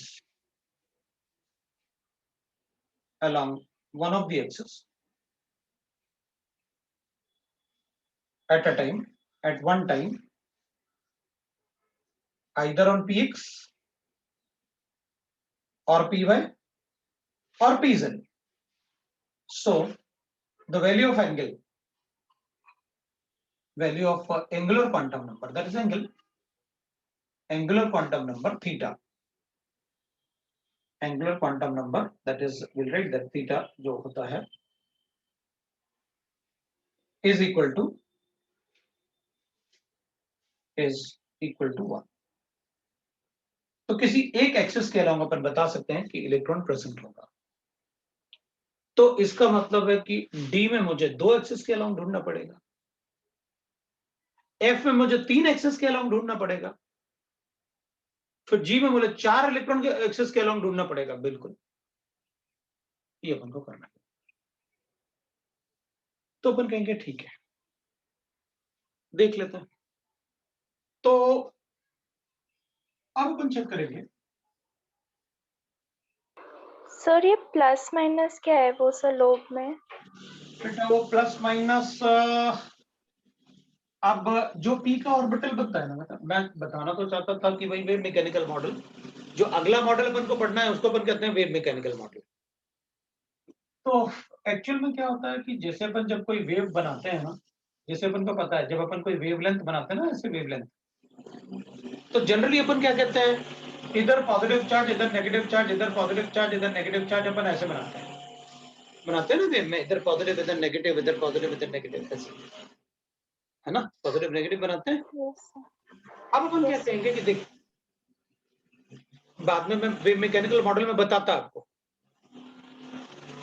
कि मैं ओके सर, वही बस अगर बाद में बताएंगे तो इट्स ओके। चलेगा, मतलब मैं कोई चीज छोड़ने नहीं वाला, ठीक है ना, क्योंकि अब एक चीज बता देता हूं, लेकिन तुम्हें देख, अगर अपन वेव बनाएंगे ना, एक वेव इधर बना, तो अपन कहेंगे सर एक बात बताओ, अगर आप ऐसी वेव बनाओगे तो यहां से क्यों नहीं शुरू कर रहे आप?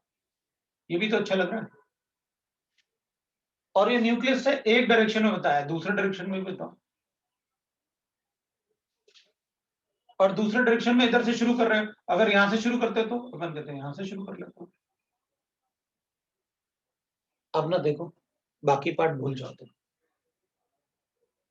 मैं इन सबको कंपाइल करके बताऊंगा आपको, मैं भी बताना नहीं चाहता था कि बस।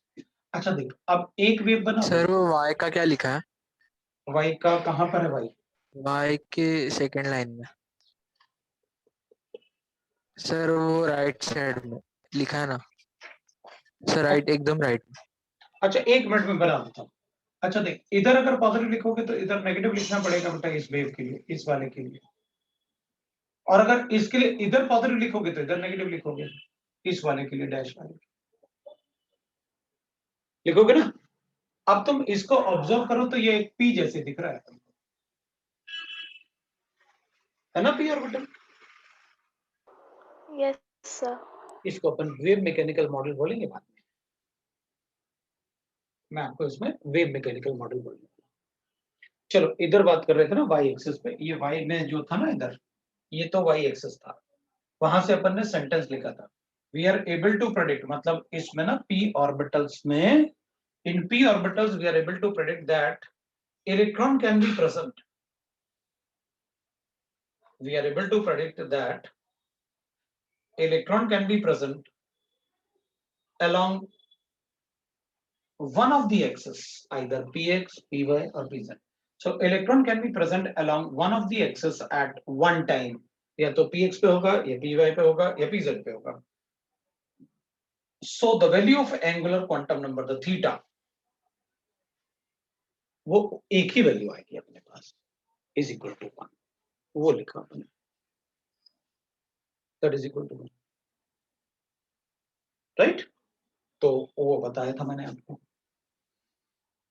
सो इसलिए हमने उसको वैसे लिखा, राइट? सर हाँ बोलो। सर फिर एटम का शेप क्या होता है? अगर सब ऑर्बिटल्स का शेप अगर स्फेरिकल है एस का, और एक p एटम बना ऑर्बिटल के का दिखाऊंगा, चिंता मत करो, सारे शेप के साथ। तुमको लगेगा सर छोड़ दो, हमको नहीं देखना, इतना ज्यादा कॉम्प्लिकेटेड होता है एटम, हमें तो वही अच्छा है, न्यूक्लियस बनाओ छोटा सा और बड़े बड़े सर्किल बना दो, है ना। बताऊंगा मैं कैसे होता है, अभी एक बार अपन ऑर्बिटल पढ़ लें थोड़ा सा, क्योंकि क्वांटम नंबर के बाद अपन पढ़ने ही वाले हैं the fourth model of atom, wave mechanical model of atom, मतलब आप वेव के फॉर्म में बताओगे आप मुझे, और फिर उन सब में ये बनाओगे। तो ओके मैं सर। उसी के लिए, तो अगर डायरेक्टली बता देता ना तुमको कि वेव मैकेनिकल मॉडल कैसे होता है, तो लगेगा अच्छा सर ऐसे थोड़ी होता है जैसे आप बता रहे हैं, राइट ना। तो पहले एक बार ना मैं सारा प्रिपरेशन कर लेता हूँ, देखो भाई पी ऑर्बिटल्स भी होते हैं, सबशेल्स भी होते हैं, सब like that, then we will start. अभी मैं डी ऑर्बिटल की बात कर लेता हूँ। तो अब अपन, क्योंकि अब अपन ए और ये इसमें काफी कुछ बता चुका हूं ना कि भाई अलोंग द एक्सिस की वजह से आप वो नंबर देते हो, तो नंबर आप दे दो। डी ऑर्बिटल देख लेते हैं, है ना, सी पॉइंट लिखते हैं, D orbital, double double shape.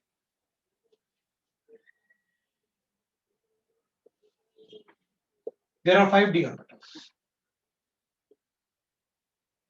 d orbitals. अब d orbitals होंगे तो इनका शेप भी बड़ा होगा और साइज भी बड़ा होगा, क्योंकि d ऑर्बिटल इसलिए तो थर्ड शेल से शुरू होता है, और थर्ड शेल काफी बड़ा होता है। 5d ऑर्बिटल में एक होता है dxy, एक होता है dyz, एक होता है zx dx square minus y square, और एक होता है dz स्क्वायर, ये d ऑर्बिटल। तो विल हैव दैट, जो डी का शेप होता है वो डबल डंबल। अब एक डंबल तो अपन को पता है, डबल डंबल मतलब और डंबल बनाने पड़ते होंगे, बिल्कुल।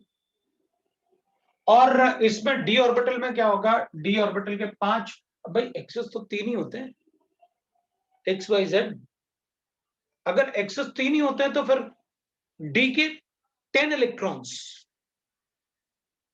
अलोंग कौन से एक्सिस लिखें, एक्स वाई जेड, भाई एक्स वाई जेड में तो 6 ही आ सकते हैं, क्योंकि 3 ही एक्सिस होते हैं। तो फिर अपन ने क्या किया कि थोड़ा थोड़ा और स्पेस निकालते हैं, क्योंकि हमें डी में न्यूक्लियस के अराउंड डी ऑर्बिटल में 10 इलेक्ट्रॉन लेके जाने हैं, तो बनने का चलो रीजन चेक करते हैं, कौन कौन सा रीजन डी ऑर्बिटल के लिए डिसाइड करते हैं। अभी डी ऑर्बिटल का शेप होता है तो वो डबल डम्बल होगा, तो अपन कहेंगे भाई ठीक है मेरे पास डी एक्स वाई बना लेता है। अगर मुझे डी एक्स वाई बनाना है तो मैं ऐसे बना लूं, डी एक्स वाई, ये एक्स है ये वाई है, तो डी एक्स वाई में विल राइट लाइक दिस, ये एक्स और वाई के बीच में लिखूंगा तो डी एक्स वाई।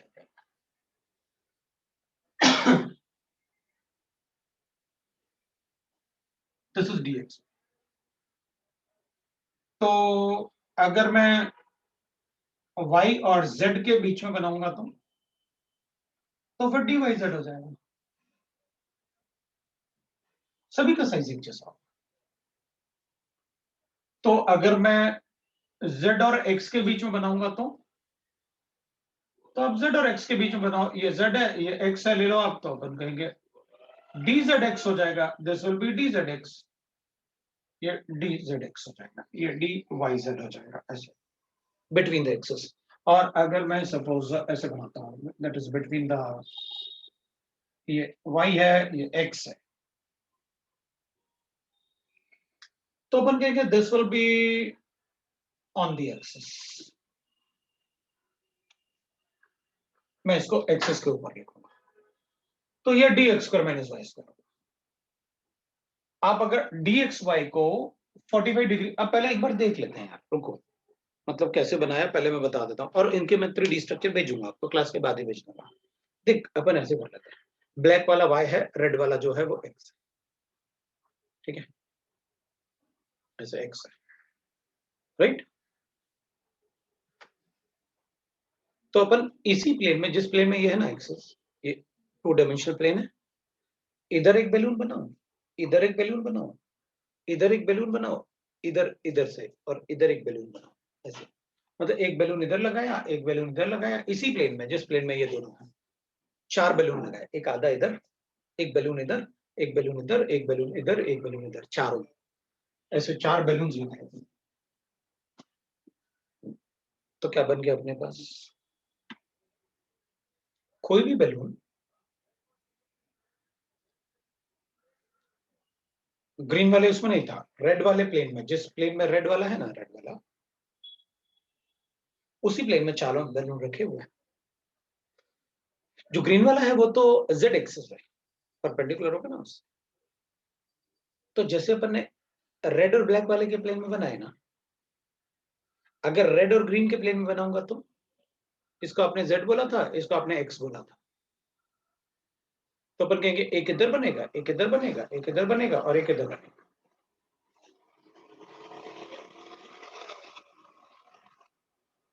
तो वही z बन गया। अगर इसको लेके और ग्रीन वाले को लेके बनाऊं तो जिस प्लेन में ये है, मतलब जो भी एक्सेस है ना, जैसे मान लो अपन ने कहा इन दोनों के ही प्लेन में बना दो, ब्लैक को हटा लो, तो इन दोनों के प्लेन में हो जाएगा, रेड और ग्रीन के प्लेन में। अब रेड और ग्रीन का प्लेन जब बनाओगे ना, तो ऊपर नीचे कुछ नहीं दिखना चाहिए, सारे बैलून इन्हीं के प्लेन में होने चाहिए। तो अपन कहेंगे अच्छा ब्लैक और इसके ग्रीन वाले, तो अब अपन कहेंगे इधर कोई बैलून नहीं दिखना चाहिए, दोनों तरफ इन्हीं के प्लेन में बैलून दिखनी चाहिए, तो इट्स लाइक दैट।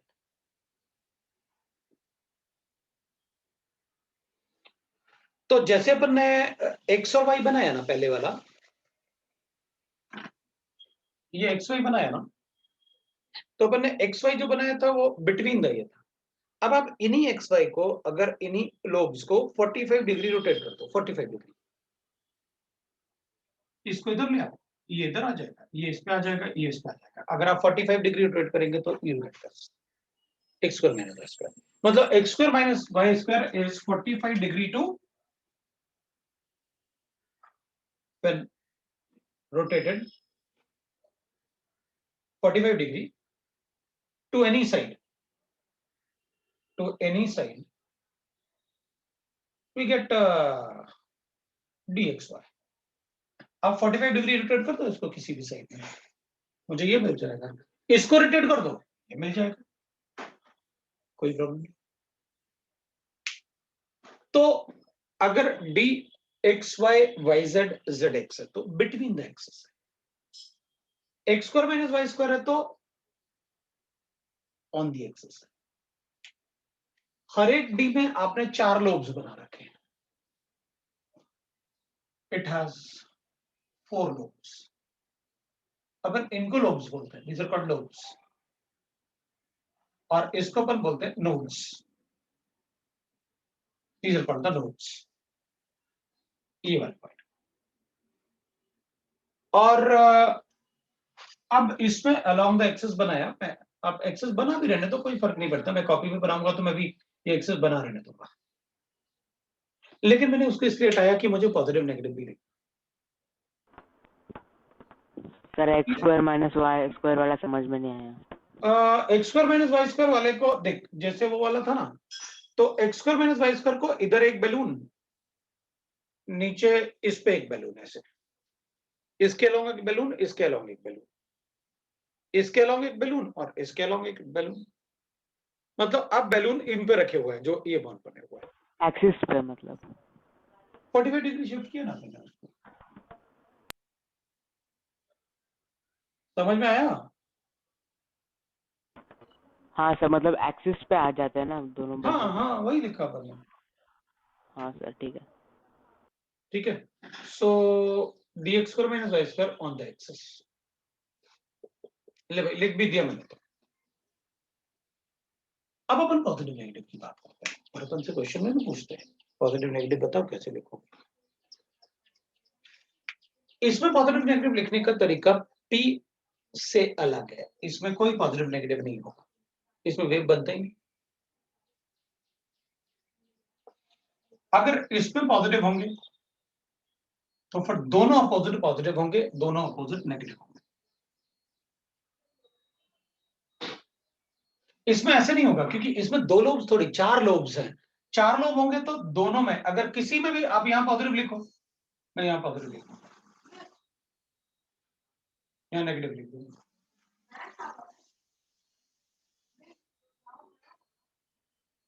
आप ऐसे नहीं बोल सकते कि सर ऐसे कर लेते हैं, क्या प्रॉब्लम है? गलत है, इधर पॉजिटिव है तो इधर ही पॉजिटिव होना चाहिए, इधर नेगेटिव है तो इधर ही नेगेटिव होगा। क्वेश्चन भी पूछ लेते हैं अपन से कि बताओ which of the following d orbital is correctly represented. अपन को सभी जगह दिख रहे होंगे 4 लोब्स, पॉजिटिव नेगेटिव लगा के गलती करवाने। अगर कहीं आप पॉजिटिव लिखोगे ऐसे तो आप नेगेटिव ऐसे लिखोगे, that is how we can write the positive and negative. अब अपन कहेंगे सर आपने ऊपर तो लिखा हुआ है कि 5 ऑर्बिटल्स होते हैं, लेकिन आप दिखा रहे हो मुझे 4 ऑर्बिटल्स, ये 5वां ऑर्बिटल भी तो बनाओ कहां पर है और वो कैसे बना हुआ है। इसमें भी 2 एक्सिस दिखा रखे हैं, इसमें भी 2 एक्सिस हैं, इसमें भी 2 एक्सिस हैं, इसमें भी एक्स और वाई है, चलो स्क्वायर हो गया। इसमें तो सिर्फ dz स्क्वायर लिखा आपने, तो ये तो 4 हो गए, ठीक है, हमको दिख रहे हैं 4 लोग ये सब। Where is the dz square? अब अपन dz स्क्वायर बनाते हैं। dz स्क्वायर में क्या होगा, अपने पास सपोज करते हैं ये z एक्सिस है और यहाँ x एक्सिस है और y एक्सिस होगा। अपन को पता है y ऐसे लिखा गया क्योंकि all 3 are 90 degree to each other, they are perpendicular to each other. So what I will write that, पहले तो z एक्सिस पे मैं एक लोब लिखूंगा, पहले मैं z एक्सिस पे एक लोब लिखूंगा along the z एक्सिस, ये है।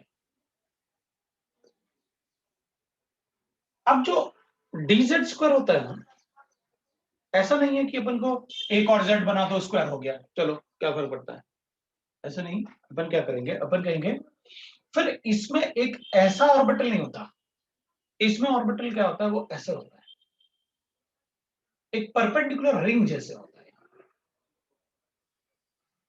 ऐसे परपेंडिकुलर रिंग, मतलब ऐसे z एक्सिस होगा और उसमें एक रिंग ऐसे बना होगा, ऐसे इसके अराउंड ऐसे एक्स वाई प्लेन में। ऑब्वियसली बात है, अगर ये z है तो x अगर ऐसे है तो y ऐसे होगा, अगर x ऐसे है तो y ऐसे होगा, राइट। सो एक्स वाई प्लेन में एक रिंग होता है ऐसे, जैसे सैटर्न प्लैनेट में होता है ना वो रिंग ऐसे, हाँ। रिंग ऑफ रॉक्स, राइट ना, बिल्कुल वैसे ही इसमें होगा। तो इसमें भी एक रिंग ऐसे होगा जो एक्स वाई प्लेन में लाई कर रहा होगा, वो जेड स्क्वायर का शेप।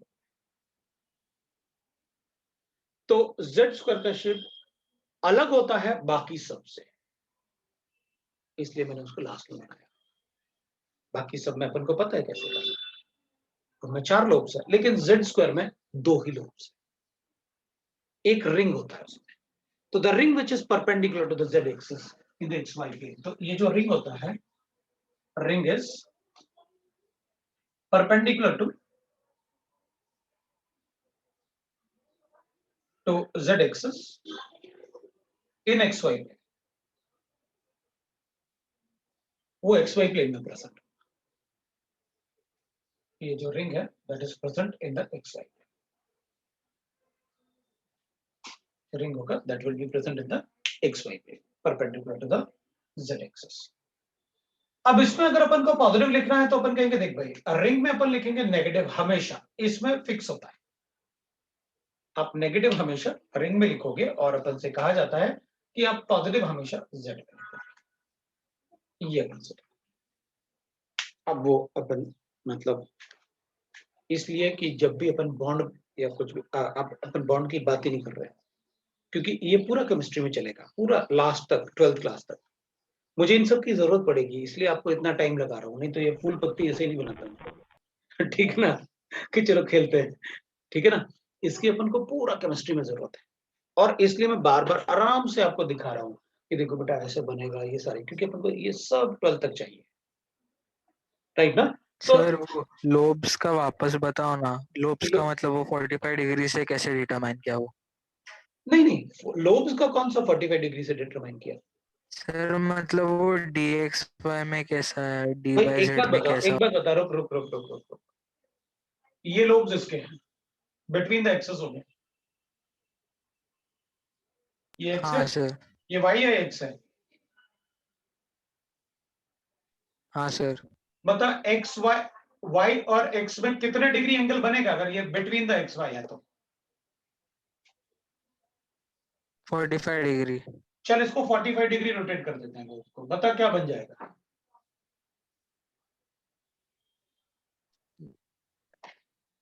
अब अगर ये ऐसे गिवन है मुझे लोब्स, है ना, ये लोब ऐसे गिवन है अपन को बिटवीन द एक्स और वाई, अगर मैं इनको 45 डिग्री रोटेट कर दूंगा तो ये एक्सेस पे आ जाएंगे ना फिर तो।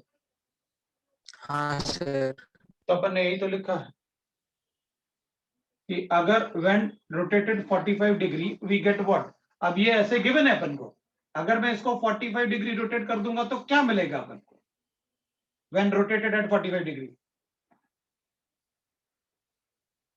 क्या मिलेगा अपन को?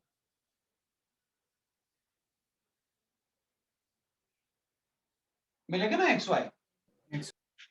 तो अपन ने ऐसा नहीं कहा, ऐसा नहीं कहा अपन ने कि इसी को बना दो एक्स वाई, वो अलग है ये अलग है। अपन तो पोजीशन बता रहे हैं कि अगर आपसे dx में बनाने की पोजीशन कही जाए तो बिटवीन द एक्सेस बता देना, और अगर D X square minus Y square की बात करी जाए तो आप ऑन दी एक्सेस बता देना। बोलो ये सर क्लियर। क्लियर ना, बिल्कुल। इसलिए मैंने बिल्कुल साफ साफ बोला अपन को कोई, हाँ अपन इधर थे, अपन बात कर रहे थे कि देखो अपन इसमें ना z का शेप अलग होता है। ये भी क्वेश्चन अपन से पूछेंगे, which of the following d orbital will have different shape than the others, बताएंगे, that is dz square। तो वो अलग होता है बाकी से, तो अपन को पता चल गया, ठीक है भाई अपन बना देंगे। और अब इसमें कैसे, जैसे आप बोल रहे थे ना कि भाई अपन को एक बार में एक ही एक्सिस पर ढूंढना पड़ेगा इलेक्ट्रॉन को, इधर इधर एक बार में 2 एक्सिस पर ढूंढना पड़ेगा।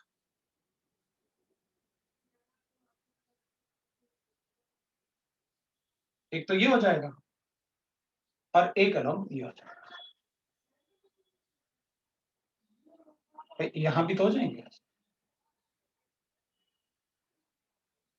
तो एक थीटा इधर, मतलब अलॉन्ग 2 एक्सिस मुझे ढूंढना पड़ेगा, अलॉन्ग 2 एक्सिस मुझे ढूंढना पड़ेगा। एक इधर बनेगा, एक इधर वाला थीटा, और बिल्कुल वैसे ही एक इधर वाला थीटा। ये बनाना नहीं तो जरूरत नहीं है अपन को, ये किधर वाला सर पर ये थीटा क्यों चाहिए मतलब? हम्म सर ये क्यों ढूंढना है थीटा? थीटा इसलिए नहीं ढूंढना है, अपन को इलेक्ट्रॉन ढूंढने पड़ेंगे। इलेक्ट्रॉन ढूंढने के लिए अपन एल पढ़ते हैं कि एक बार में ओके अपन को सर। इलेक्ट्रॉन को अगर D X square minus Y square में प्रेजेंट है तो एक बार में 2 एक्सिस के अलोंग ढूंढना पड़ेगा। Okay sir. That's why so अपन कहेंगे इसलिए डी का वैल्यू, एल का वैल्यू डी के लिए क्या हो जाएगा, 2 हो जाएगा। अब अपन पढ़ेंगे व्हाट इज एफ ऑर्बिटल। अब देखो एफ ऑर्बिटल अपने सिलेबस में नहीं है ना। एफ ऑर्बिटल को बनाना अपने सिलेबस में नहीं है, अपन को पढ़ना भी नहीं चाहिए, राइट, कि भाई एफ ऑर्बिटल क्या होता है, अपने शेप सिलेबस में नहीं है। सो अगर अपन एफ ऑर्बिटल की बात करेंगे तो दे हैव अ ट्रिपल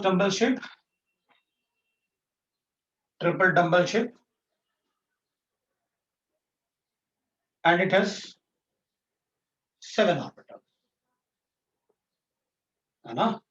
तो अपन कहेंगे देख भाई F X Y square, F Y Z square, F Z X square, F X into that is X square into Y minus Z, F Y square into Z minus X, F Z square into X minus Y. तो यहाँ पर अपन लिखेंगे और F Z के ये 7 orbital. लेकिन मैं कहूंगा ये भी मत लिखो, जब सिलेबस में नहीं तो क्यों पढ़ना।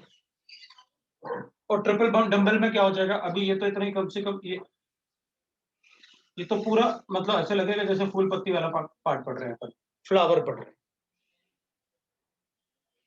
तो ये अपने सिलेबस में भी नहीं है, अपन को लिखने की जरूरत नहीं, पर लिखते भी नहीं इसको ट्रिपल डंबल शेप, ठीक है। 12th में होगा नहीं वो है ही नहीं ना सिलेबस। अगर 12th में भी होता तो अभी अपन पढ़ रहे थे अभी पढ़ा देता, फिर थोड़ी अपन 12th के लिए रुकता मैं, क्योंकि जब पढ़ रहे हो ना तो अभी आपको आराम से समझ में आ रहा है, धीरे धीरे धीरे धीरे थोड़ा थोड़ा थोड़ा थोड़ा, तो फिर अपन उसको पूरा ही पढ़ लेते। इसलिए 12th में भी नहीं है, बिल्कुल भी नहीं है अपने सिलेबस में, इसलिए पढ़ने पे टाइम वेस्ट नहीं करते पर। और जब किसी को पढ़ना होगा तो उसको अलग से अपन बता देंगे कि भैया तुम बता देना, मैं तुम्हें पढ़ा दूंगा। ये अपने लिए शेप्स ऑफ ऑर्बिटल्स। अब होता क्या है ना, मैं इसको हटा रहा हूँ,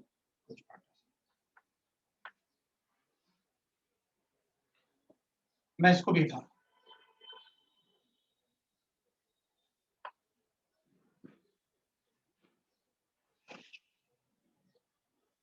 तो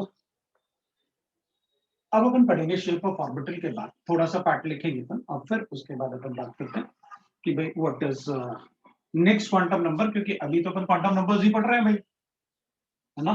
तो अपन क्वांटम नंबर्स को कंटिन्यू करेंगे, ठीक है। अभी क्वांटम नंबर्स खत्म नहीं हुआ, अपन सेकंड क्वांटम नंबर को डिस्कस कर रहे थे। अब ना इसमें कुछ पॉइंट अपन लिखेंगे जो मतलब जिससे रिलेटेड शायद अपन को कभी कोई क्वेश्चन मिल जाए। अब मतलब ऐसा कि अपन को लगे कि चलो कभी कभी क्वेश्चन उससे आ जाएंगे, तो अपन उसको ना ऐसे नोट लिख लेते हैं। ये अलग नहीं है, उसी का पार्ट है, एंगुलर क्वांटम नंबर का ही पार्ट है।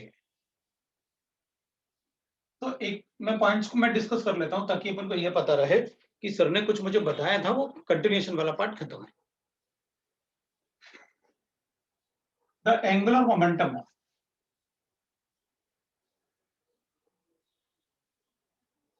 of electron in a shell or orbit, ये तो अपन ने कैलकुलेट किया था बोर थ्योरी से, mvr is equal to nh upon 2pi। ये अपन ने कैलकुलेट किया था कि only those shell will exist whose angular momentum is equal to nh upon 2pi, वो अपन ने कैलकुलेट किया था।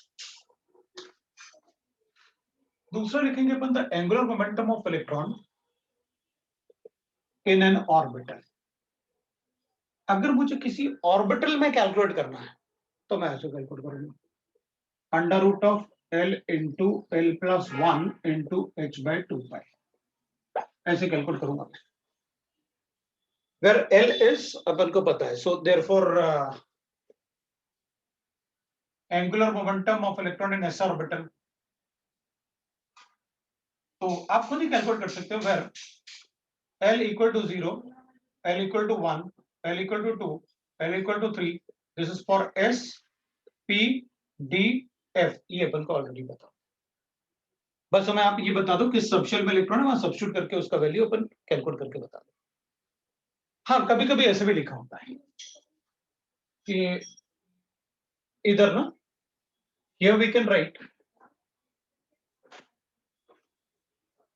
अपन रिप्रेजेंट कर सकते हैं, रिप्रेजेंट h/2 पाई को ना कभी कभी ऐसे रिप्रेजेंट करता है, मतलब अगर h लिखा है और उसके सिर को उड़ा दिया मतलब काट दिया, ऐसे कुछ जो भी समझो तुम, ठीक है, तो उसको अपन कहते हैं डायरेक्ट h। इसका नाम होता है डायरेक्ट h। मतलब इसमें कभी कभी अपन को क्या करेंगे, ये पार्ट लिखा हुआ और डायरेक्ट h लिख दिया, अपन को लगेगा कि सर तो कह रहे थे कि मतलब h/2 पाई होता है, तो इधर तो फर्स्ट शेल के लिए सिर्फ डायरेक्ट h लिखना है क्योंकि n का वैल्यू 1 है, लिख दिया डायरेक्ट h, हो गया। तो ऑप्शन वगैरह बना सकते हैं ऑब्जेक्टिव। अब अपन पढ़ेंगे point number 3, when atom is placed in the magnetic field.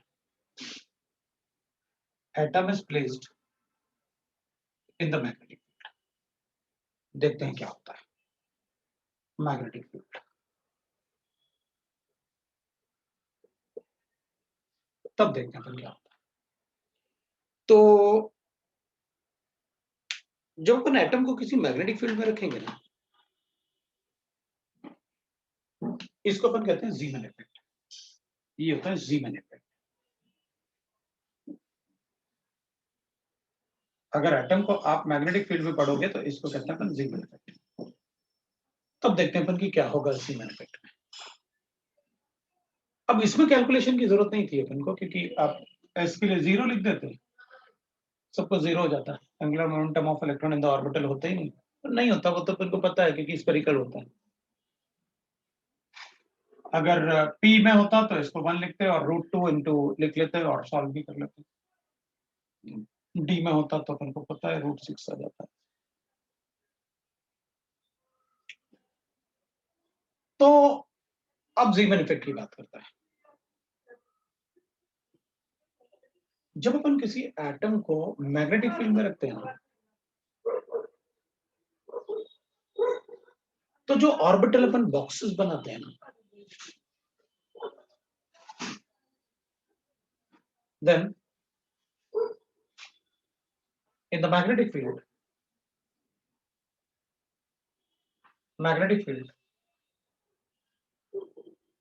the energy of orbitals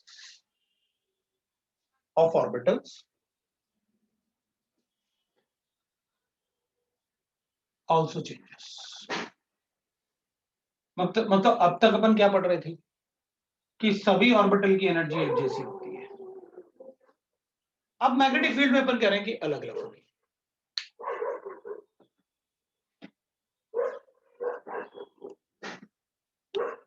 अपन ना इसमें टाइम लगेगा, अपन ये रुक जाते हैं क्योंकि मेरा नेक्स्ट क्लास भी है।